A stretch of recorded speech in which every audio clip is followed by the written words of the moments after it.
أعوذ بالله السميع العليم من الشيطان الرجيم بسم الله الرحمن الرحيم الحمد لله رب العالمين وبه نستعين وصلى الله على سيدنا محمد وأطهر الطاهرين وعلى الله دائهم أجمعين. Les condoléances pour le début du mois de Muharram. Nous sommes actuellement le 2 Muharram. Je vais continuer les leçons de Hawza comme je vais initier. J'en étais à faire le commentaire de quelques hadiths qui concernent l'imam Ali, hadiths que nous avons en point commun avec les mukhalifin, qui sont aussi dans les sources des mukhalifin. Ça va être en 3 parties, mais avant cela, je me dois bien sûr de parler un peu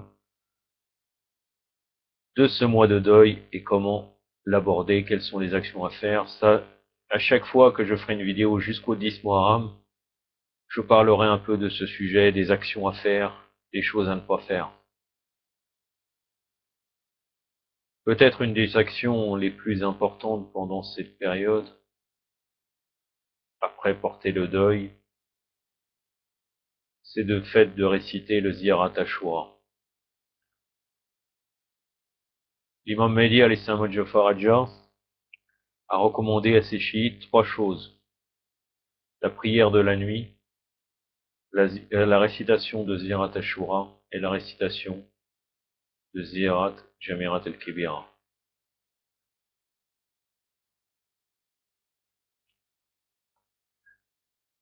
Bien sûr, le Ziyarat Ashura en entier, avec les 100 malédictions et les 100 salams. On me dira c'est assez long, c'est vrai que ça peut prendre 1 heure, et nous sommes généralement pris par le temps. Malheureusement, surtout pour ceux qui vivent dans les grandes villes, mais même c'est un des signes de la fin des temps, que les journées et le temps sera de plus en plus court. Mais, alhamdoulilah, l'imam al-Hadi alayhi salam a donné une méthode pour pouvoir réciter en moins de temps que ça. En règle générale, si nous récitons pas le dua al-Qameh qui généralement va, ou al-Qama, suivant la prononciation, qui va généralement avec la Ziyarat Ashura après avoir récité la Ziyarat Ashura, avec cette méthode de l'imam al-Hadi alayhi salam, nous mettons une 20aine de minutes. Je vais vous dire comment faire quand vous arrivez aux 100 malédictions. Vous dites donc la formule qui normalement doit être répétée 100 fois, vous allez la dire une fois. Allahumma awalan, Allahumma al'an awalan dalama dalam haqqa Muhammadin wa alihi Muhammad wa akhira tabi'a ala dalik. Allahumma al'an isabati jahadat al-Hussein wa shay'at wa bay'at wa tabarat al-qatli. Allahumma al'un jami'an. Là, une fois. Et vous répétez 99 fois Allahumma al'un jami'an. 99 fois, vous arrivez au 100. Et quand nous arrivons au salam, nous récitons une fois Assalamu alayka ya Aba Abdullah wa ala al-wahi allati halat bi finaik alaykum minni jami'an salamullah hamadan ma baqitu wa baqiya al-layli wa nahar wa la akhirat jardi minni بزيارتكم السلام على الحسين وعلى علي بن الحسين وعلى أولاد الحسين وعلى أصحاب الحسين. Ça une fois. Mais 99 fois, autres, on dit السلام على الحسين وعلى علي بن الحسين وعلى أولاد الحسين وعلى أصحاب الحسين. Puis après, on continue. Et nous arrivons après à la fin du Ziyarat Ashura avec le sujoud qui est très connu. Une autre fois, je donnerai un autre conseil ou une autre pratique à faire durant cette période, Inch'Allah. Nous arrivons à notre sujet principal, donc quelques hadiths qui concernent l'imam Ali alayhi salam, avec un petit commentaire.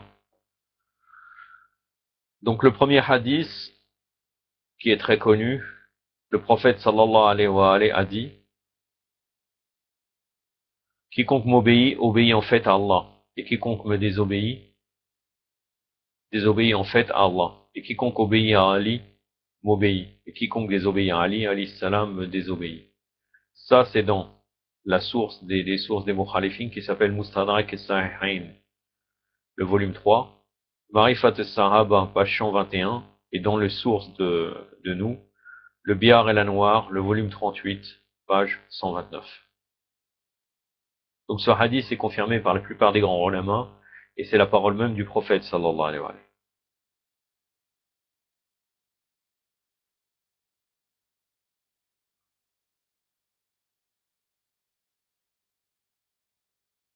Ce hadith nous démontre que l'action d'obéir ou de désobéir à l'imam Ali alayhi salam équivaut en fait à l'obéissance ou à la désobéissance du prophète sallallahu alayhi wa sallam. Puisque quiconque obéit à Ali, il m'obéit, obéit au prophète, et quiconque désobéit à Ali, me désobéit.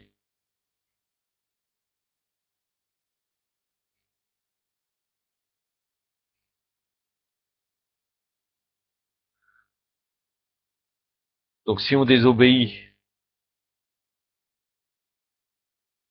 c'est qu'on répugne à l'ordre divin, répugner à l'ordre divin concernant l'imam Ali, alayhi salam, on répugne d'obéir à Ali, et si on obéit, on obtient le consentement d'Allah azza wa jalla.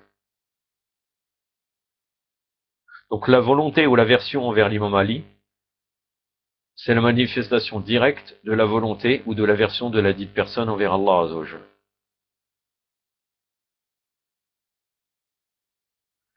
Et donc si obéir à l'imam Ali ou bien détester l'imam Ali, ça emmène le mécontentement d'Allah azza wa jalla, ou bien le contentement d'Allah, ça veut dire vraiment que l'imam Ali a atteint le plus haut degré de la faillibilité puisqu'il est conforme à l'obéissance d'Allah.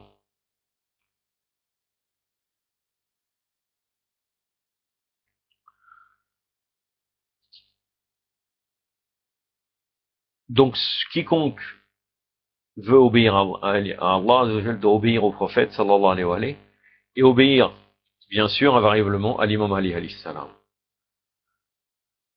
Le deuxième hadith qui est dans Sahih al-Bukhari, le volume 6, page 3, à la bataille de Tabouk.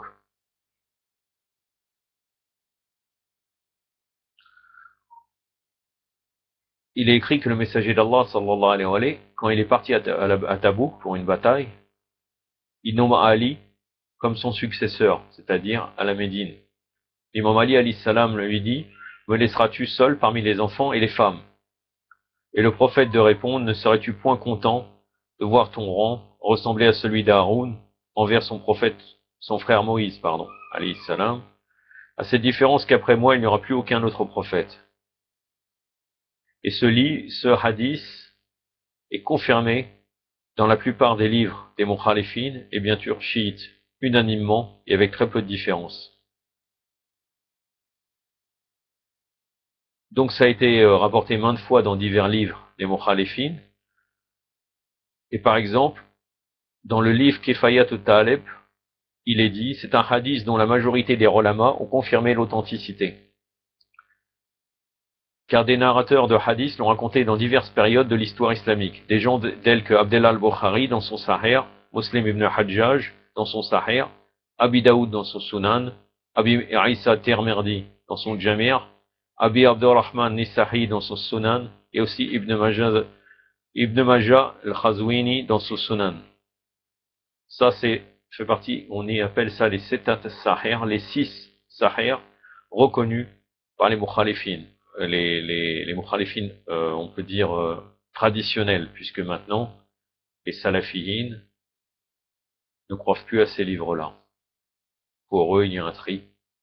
Entre autres, Nasr al-Din al-Albani avait dit que le Bukhari, il n'était pas 100% véridique, alors que pour eux, traditionnellement, le Bukhari, tout ce qui est à l'intérieur de Bukhari est authentique. Donc ces 6 savants, dans leurs livres, ont tous confirmé l'authenticité irréfutable de ce hadith. Hakim Nishapouri, il avait écrit, c'est un hadith qui est rentré dans la chaîne des transmissions des hadiths par des témoins successifs. Kifayat al-Talib, page 283.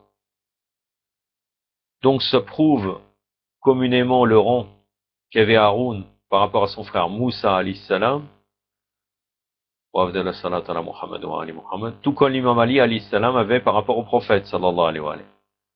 à l'exception faite que le rang de la mission prophétique est terminé. Et, et comme il est le sceau des prophètes, il n'y aura plus de prophète après lui, après le prophète Mohammed sallallahu alayhi. Et dans le Saint-Coran, le rang d'Haroun par rapport à Moïse a été ainsi défini. Dans Surat Taha, versets 30, 31, 32, Moussa alayhi salam wa abdallah salat ala Muhammad wa ali Muhammad nous dit Haroun mon frère, accroît par lui ma force et associe-le à ma mission. Je vais vous les lire en arabe. Surat Taha, versets 30, 31, 32.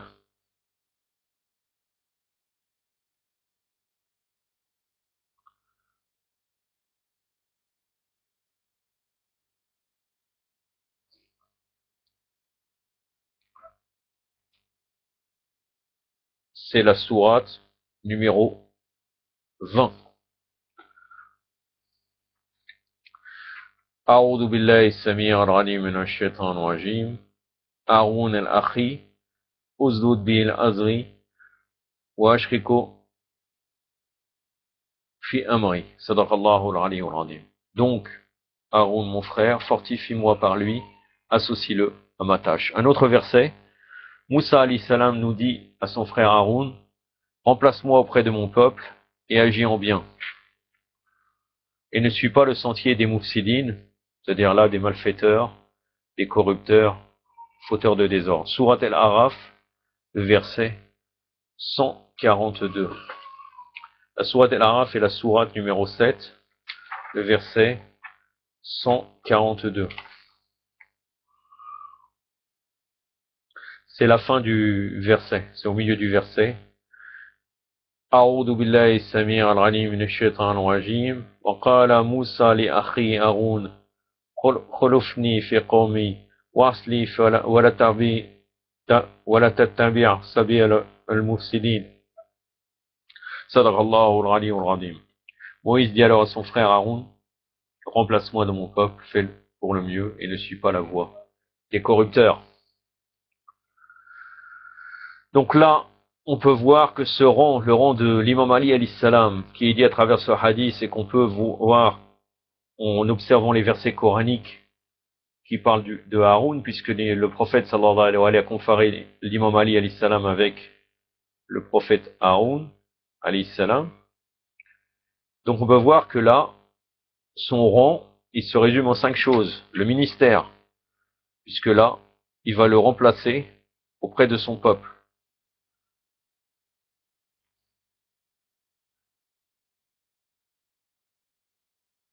Donc il est là pour remplacer le prophète et pour exécuter sa responsabilité et son rang.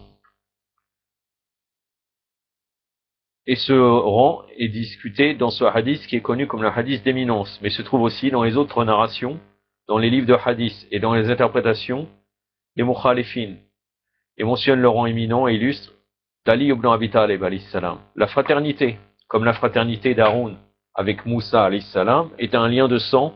Le messager d'Allah sallallahu alayhi wa alayhi réalisa la même chose avec l'imam Ali alayhi salam. Et il le nomma officiellement comme son frère. Des hadiths sur ce sujet sont innombrables dans les hadiths des mukhalifin et chiites unanimement. Par exemple, on peut vous citer un hadith rapporté par Abdullah ibn Omar, l'arnatullah alayh, qui rapporte lorsque le prophète sallallahu alayhi wa alayhi entra dans la ville de Médine, il forma une fraternité avec ses proches compagnons. Ce fut alors qu'Ali, alayhi salam, avec des yeux en pleurs, s'approcha du messager d'Allah sallallahu alayhi wa alayhi et lui dit tristement, ô envoyé d'Allah, tu as fraternisé avec tes compagnons, mais tu n'as rien fait avec moi. C'est-à-dire que là, l'imam Ali, ils avaient tous fraternisé, et l'imam Ali, alayhi salam, s'est retrouvé tout seul. Donc l'imam Ali voit comme s'il aurait été abandonné par le prophète. Et le prophète, sallallahu alayhi wa alayhi, lui répondit doucement, ô Ali, tu es mon frère dans ce monde-ci, et dans le monde d'après. Allahumma salli ala Muhammad wa alayhi.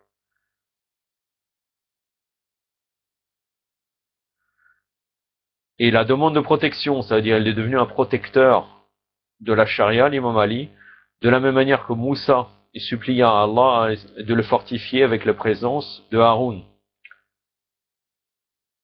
Donc la position et le rang du protecteur du prophète, sallallahu alayhi wa alayhi, fut réalisé dans la personne d'Ali alayhi salam. De par ce hadith, et ce fait a été transmis par d'autres hadiths, à part tous les autres hadiths qu'on a déjà cités.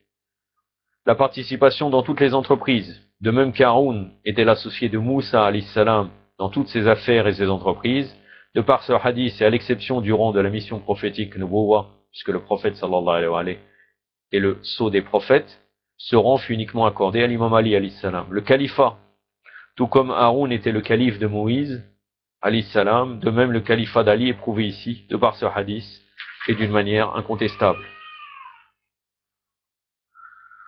Donc à travers ce hadith, on peut prouver avec des textes irréfutables et même dans les sources des Mukhalifin que l'imam Ali était le protecteur, l'associé, le ministre, c'est-à-dire le frère et le calife du prophète de l'islam, sallallahu alayhi wa sallam. La prochaine fois, nous discuterons d'un troisième hadith où il y a beaucoup de choses à dire. Je pense que la vidéo sera assez longue, mais Inch'Allah, on devrait terminer en 3 parties à peu près. Ça sera un peu plus long que cela. Je pense 2 vidéos de 30 minutes et on terminera. Pour terminer, je vous cite, et ça tombe très très bien, une histoire concernant l'importance de Ziyarat Ashura.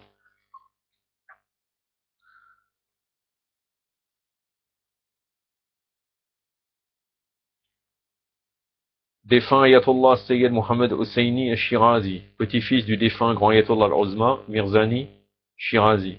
Après son arrivée en Iran pour un séjour, la route entre l'Irak et l'Iran fut coupée à cause de la Deuxième Guerre mondiale. Il en fut particulièrement affecté et très inquiet pour sa famille, qui se trouvait à Najaf. Il fit alors appel à une personne d'une grande capacité spirituelle et qui avait des relations avec les esprits.